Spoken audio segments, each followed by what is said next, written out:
Anyway, what do we have going on today, Ida? Well, on today's episode of That's the Thesis, we're talking about the steamy relationship that's been brewing this holiday season.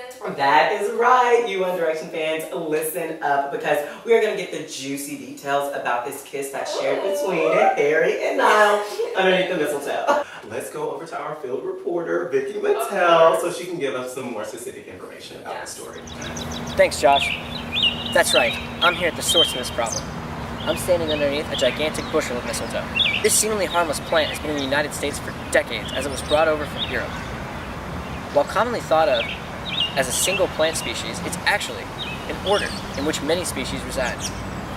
Mistletoe is a favorite around the Christmas time, and of course brings a wonderful, if not oddly predatory, tradition to a somewhat non-romantic holiday.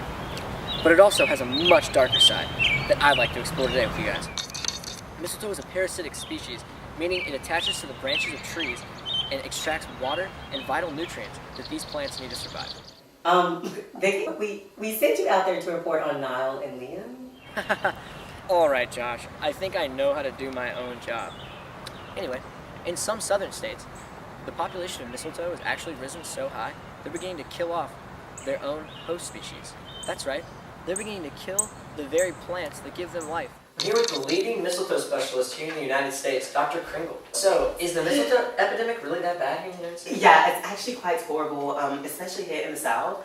And what's going on is that these plants, they come in and they take all of the nutrients from these trees, and as a result, they inevitably kill them when they germinate and they spread. Oh no, is there anything we can do? What you can do is just go to your local Home Depot or Lowe's and buy seeds of trees that are resistant to the mistletoe germination.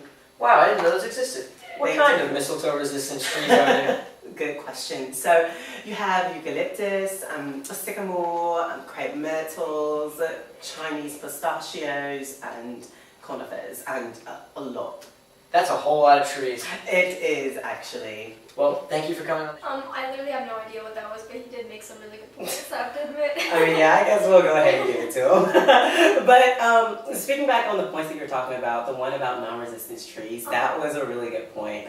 And obviously eradication is something that's irrational, but I think a size reduction would be the goal, so that's kind of what he was talking about.